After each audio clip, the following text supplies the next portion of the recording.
अस्सलाम वालेकुम।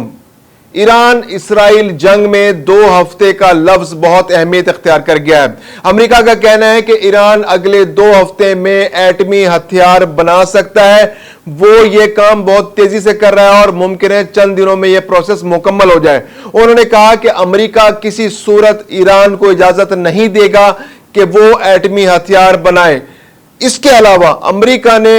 दबे अल्फाज में यह धमकी भी दी कि वो अली खामनाई को कत्ल कर सकते हैं। अगर अली खामनाई कत्ल भी हो जाते हैं तो उन्होंने खदशा जाहिर किया कि ईरान एटमी हथियार बनाने का प्रोसेस जारी रखेगा। दूसरी जानिब अमेरिकी सदर ने अखबारात में छपने वाली इस खबर को गलत करार दिया कि उन्होंने ईरान पर हमले की मंजूरी दे दी है। उनका कहना था कि अगले 2 हफ्ते अहम है। अगर ईरान अपना रवैया तब्दील नहीं करता, ईरान गैर मशरूत तौर पर हथियार नहीं डालता और अमेरिका के तमाम मुतालबात को तस्लीम नहीं करता और एटमी अफजूदगी के हवाले से जो मुज़ाकरात जारी हैं उनमें अमेरिकी मुतालबात को और यूरोपीय यूनियन के मुतालबात को तस्लीम नहीं करता, तो फिर उस पर हमला किया जा सकता है। मैं हूं खुर्रम कलीम और आप देख रहे हैं 24 डिजिटल। इसराइल की जानिब से ईरान पर हमले के बाद सूरत हाल तेजी से बदल रही है।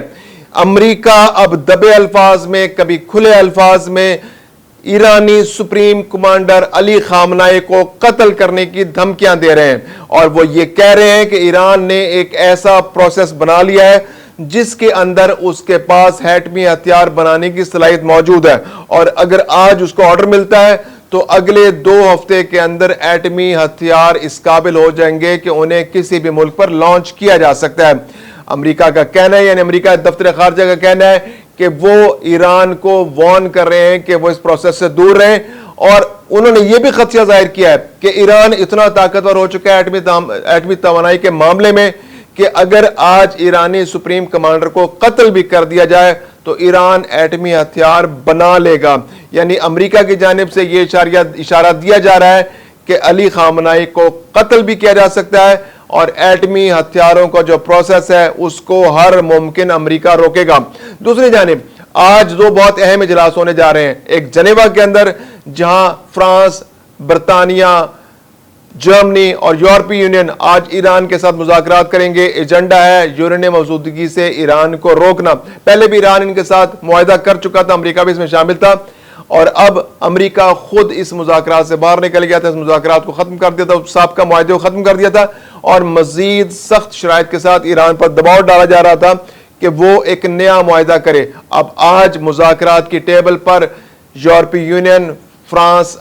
बरतानिया और जर्मनी की जानिब से ईरान पर दबाव डाला जाएगा कि वो अमेरिका और इसराइल के तमाम मुतालबात को तस्लीम करते हुए न सिर्फ पुरअमन मकासद के लिए यूनियन मौजूदगी के अपने हक से दस्तबरदार हो जाए बल्कि एटमी हथियार का तो सोचना भी छोड़ दे। इसके अलावा जितनी भी गैर मशरूत तौर पर जंग जारी है उसको फौरी तौर पर ईरान जवाब मत दे, यानी कि इसराइल जिस तरह से भी हमला करता रहे ईरान उसका जवाब ना दे। अमेरिका की जानिब से भी इस बारे में वाज़ेह इशारे दिए जा रहे हैं कि वो ईरान पर हमला करने की मुकम्मल तैयारी कर रहा है। बस 2 हफ्ते का वक्त ईरान को दिया जा रहा है। इस 2 हफ्ते के अंदर ईरान यूरोपीय यूनियन से और बरतानिया और फ्रांस से अपने मुतालबात, अपने मुज़ाकरात को कामयाब बनाने की हर मुमकिन कोशिश कर रहे हैं। अगर ये मुज़ाकरात कामयाब नहीं होते तो फिर एक ईरान के खिलाफ फैसला कुन जंग होगी जिसके बारे में दुनिया ये खदशा जाहिर कर रही है कि ये तीसरी आलमी जंग की जानिब एक बहुत बड़ा कदम होगा, क्योंकि दूसरी आलमी जंग के मौके पर सिर्फ अमेरिका एक ऐसा मुल्क था जो एटमी तवानाई रखता था, लेकिन आज दुनिया के बहुत सारे ममालिक, 9 से 10 ममालिक ऐसे हैं जो एलानिया तौर पर एटमी हथियार रखते हैं, जिनमें इसराइल भी शामिल है, अमेरिका भी शामिल है और बहुत सारे जो यूरोपीय ममालिक हैं वो भी शामिल हैं। तो आज अगर ये जंग शुरू होती है तो ये एटमी जंग की तरफ जा सकती है जिससे पूरी दुनिया का वजूद खतरे में पड़ जाएगा। दूसरी जानिब चीन ने फिर मुतालबा किया है कि इसराइल और अमेरिका और यूरोपीय ममालिक इस जंग से दूर रहें। उन्होंने खास तौर पर जो रूस की जो सालसी की पेशकश है ईरान इसराइल के दरमियान सालसी के लिए, उसकी हिमायत की है और कहा है कि रूस को मौका दिया जाना चाहिए कि वो दोनों ममालिक के दरमियान कशीदगी का खात्मा करे। उन्होंने फौरी तौर पर फौजों के पीछे हटने, अमन कायम करने اور ریسٹرینٹ سے کام لینے پر زور دیا ہے اور کہا ہے کہ مذاکرات کو موقع ملنا چاہیے، مذاکرات کی میز پر آنا چاہیے اور امن کے لیے کوششیں کرنی چاہیے تاکہ دنیا کو مزید خطرات سے بچایا جا سکے۔ ایران نے واضح کر دیا ہے کہ اگر اس پر حملہ کیا جاتا ہے یا کوئی بھی ملک، کوئی بھی تیسرا ملک جو اسرائیل کے علاوہ اس جنگ کے اندر شامل ہوگا تو اس کو بھی منہ توڑ جواب دیا جائے گا۔ یعنی کہ یہ بیسیکلی ڈائریکٹ ایران نے امریکہ کی آنکھوں میں آنکھیں ڈال کر یہ کلیئر میسج دے دیا جو ان کی national security, supreme national security council ہے، کہ وہ کسی صورت امریکہ کے دباؤ میں نہیں آئیں گے، وہ اسرائیل کے دباؤ میں نہیں آئیں گے اور وہ اس جنگ سے پیچھے ہٹنے کو تیار نہیں ہے، کیونکہ اپنے ملک کا دفاع کرنے کا انہیں پورا حق حاصل ہے اور وہ اس کے جواب میں کسی بھی اسرائیلی نشانے کو،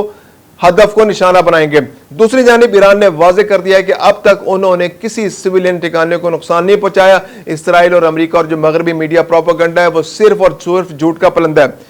ایران نے اسرائیل کے اندر اہم اہداف کو نشانہ بنایا ہے، جس کے اندر اس کے بہت سارے اہم دفاعی مراکز ہیں جہاں پر انہوں نے ان کو نیست و نابود کر دیا، ان کی عمارتوں کو نیست و نابود کر دیا ہے اور اس پروپیگنڈے کو بھی غلط قرار دیا گیا ہے کہ انہوں نے اسرائیل کے اندر کسی اسپتال کو نشانہ بنایا۔ ایران کی ڈٹرمینیشن، انٹینٹ بڑی کلیئر ہے کہ وہ اس جنگ میں کسی بھی دباؤ کو قبول کرنے کے لیے تیار نہیں ہے، خواہ وہ دباؤ یورپی یونین کی جانب سے ہو، خواہ وہ برطانیہ، فرانس اور جرمنی کی جانب سے ہو، وہ امریکہ اور اسرائیل کی جانب سے ہو۔ اگر ان پر مزید کوئی حملہ ہوگا، اسرائیل کو تو وہ منہ توڑ جواب دے رہے ہیں، اور اگر کوئی اور ملک بھی شامل ہوگا تو وہ اس کو ہر صورت میں منہ توڑ جواب دیں گے۔ دوسری جانب سفارتی کوششیں تیز کر دی گئی ہیں۔ سلامتی کونسل کا جو اجلاس ہونے جا رہا ہے وہ بھی بہت اہمیت کا حامل ہے، اگرچہ امریکہ اپنی روایت کے مطابق آج پھر اس سارے معاملے کو ویٹو کر سکتا ہے اگر کوئی فیصلہ ہوتا ہے، لیکن پھر بھی دنیا کے ممالک وہ یہ ثبوت دینے کی کوشش کر رہے ہیں، وہ کوشش کر رہے ہیں